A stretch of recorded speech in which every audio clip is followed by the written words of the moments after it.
Hello everybody, and welcome back. Last time, we obtained our very own Medabots, and we got a little taste of combat by fighting Erica. This time, we're going to head to the school and see if we can take part in that row battle contest.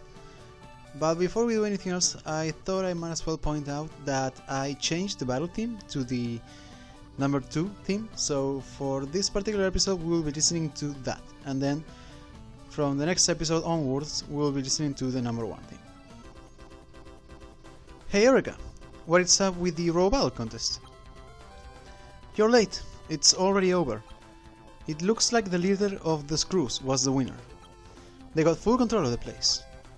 Alright, let's go ahead and talk to the Screws. Do you want me to give you a chance? Okay, I'll take it easy on you. Sure, why not? Let's do it. Iki, say cheese! I think you're pointing your camera at the wrong person. We will be the winners. Sloan, go for it! I'm gonna mess your clothes up. Alright, so I don't know why, but Sloan, all throughout the game, most of his dialogue is clothes or laundry centric. You'll see what I mean eventually, but it's rather strange. Yeah, I'm gonna mess up your clothes. So, as I mentioned last time, by default we will be playing with Metabee.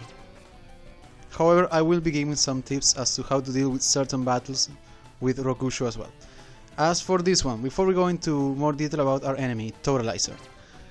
For both Metabee and Rokusho, I would just advise that you use the arm part that either deals critical hit damage or chain damage. In this case, for Metabee use Submachine Gun, and for Rokusho use Pipo Hammer.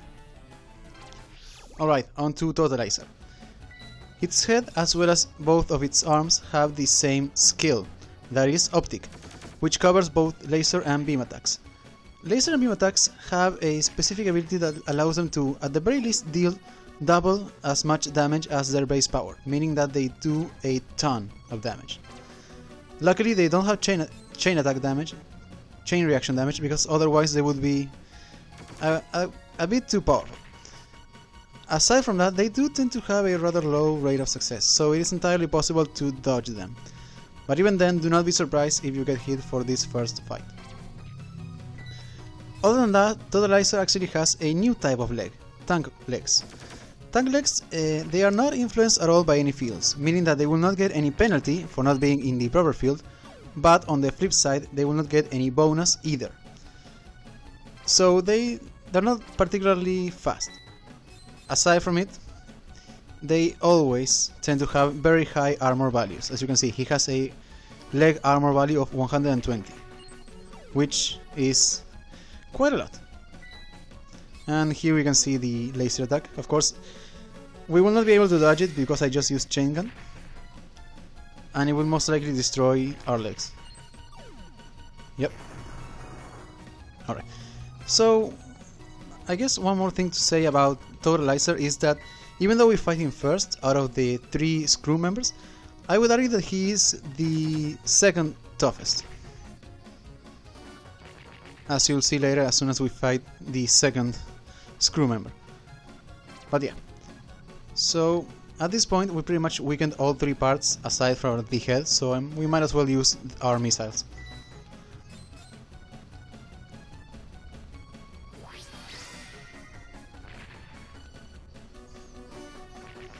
Yeah, luckily we did, because if I had chosen the chain gun, then we would have wasted our turn. This should at the very least take out 2 parts, assuming that it only jumps to the... Alright, all three gone. And some leftover damage for the head, nice.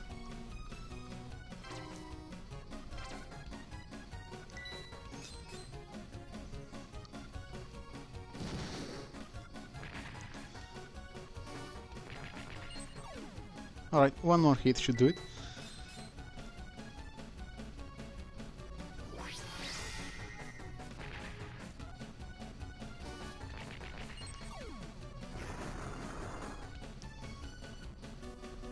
yeah, so the battle, even though it's supposed to be the easiest, ends up being rather close. But this is our victory. And I guess I might as well point out that since this is the first real row battle, we will get a meta part at the very end. And if you want any recommendations, I guess I would say try to get Giga Laser.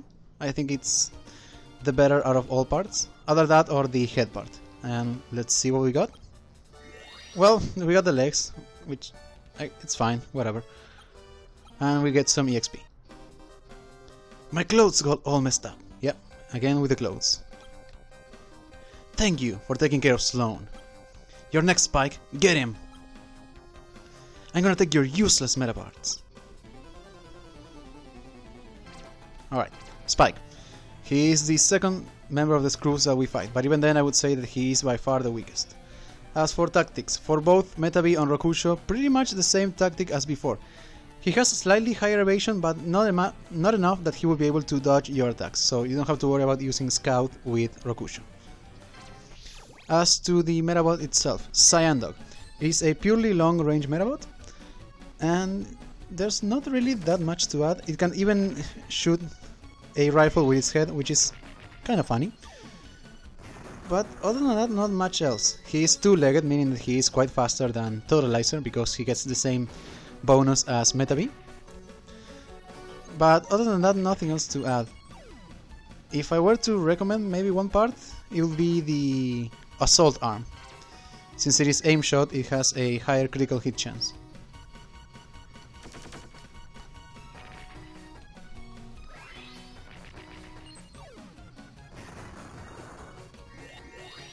And there we go, we actually leveled up aim shot. And he missed. So yeah. We barely taking any damage at all, so this fight is quite easy.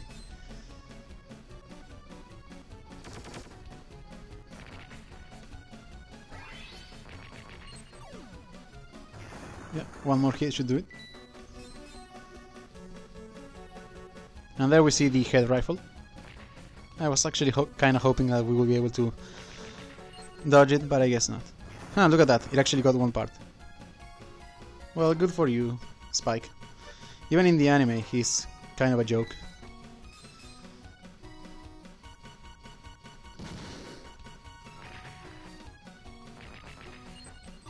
Alright.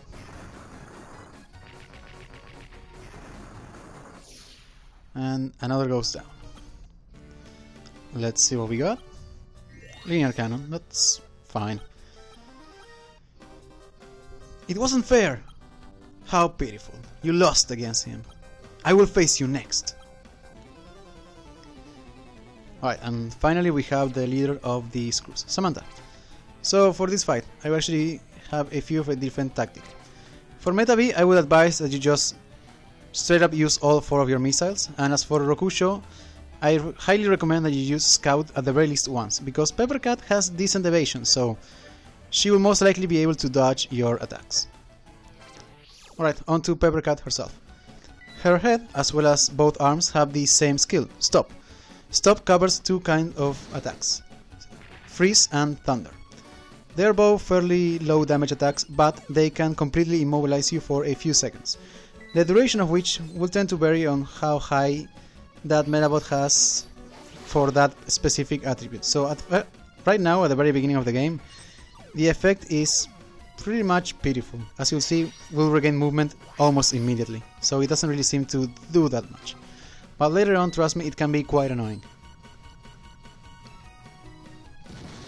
Other than that, not much else to say.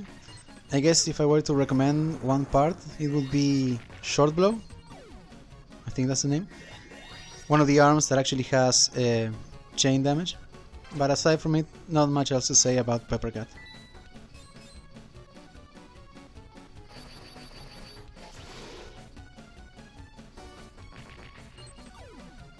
Huh, look at that.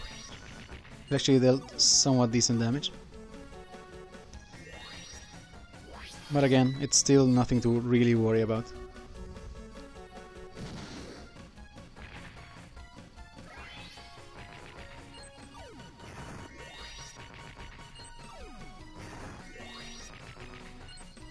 Alright, one more hit should do it.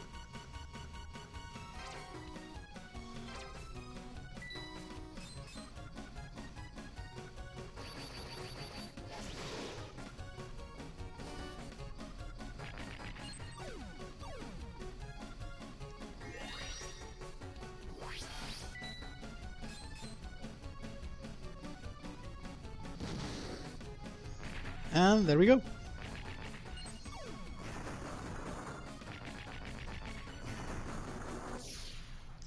Alright, let's see what part we got. We got the legs, that's fine. One more thing to say is that you may have noticed that Peppercat's skeleton, or Timpet, actually looks different. That is because that is a female Timpet, and Metabee and Rokusho have a male, meaning that the parts that we just obtained we can't really do anything with until we obtain a female Timpet. How dare you make a fool of me! Amazing! I got some great shots of the row battle. I can see the headline now. Miracle victory. Miracle? Wait. Now what? Didn't we settle this fight? We were playing by kids' rules, so the win doesn't count. I'll show you something amazing using the real rules. Peppercat, transport! Spike, Sloan, transport your Medabots too. 3 against 1 is cheating. Sorry, official rules, you better be prepared. Hold on a second.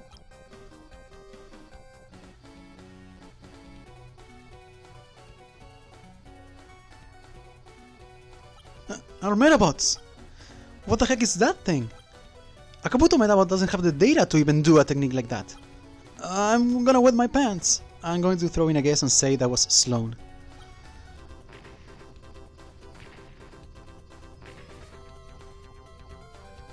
I don't know what you did, but I refuse to accept this loss.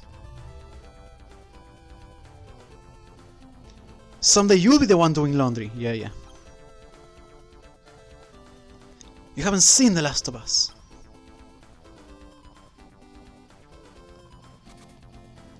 Wasn't that amazing? What was that just now? I don't really know. Anyway, Erika, what's the headline of the school's paper gonna be? How about Awesome Metabot appears? What do you think? I like Awesome Metafighter appears. No, your Medabot was awesome, not you, Iki. Aw, man. Okay, well, I'm gonna go start writing the article, so why don't you go and look for row battle opponents around the school? Well, I guess I'll go look around school for some row battles. Alright, before anything else. So what we just saw was the metaphors, and I'll quickly throw up on the screen the image for Rokusho's metaphors. But aside from it, it's a bit rare that we actually got to see that, because even now we still can't perform the metaphors ourselves. We have to train a bit more. But yeah, as Erika mentioned, we have a couple of random battles both outside and inside the school. The enemies are the same, the only real difference is the battlefields, as we'll see next time. Next time we'll explore the school and get into a few more row battles. See you guys then.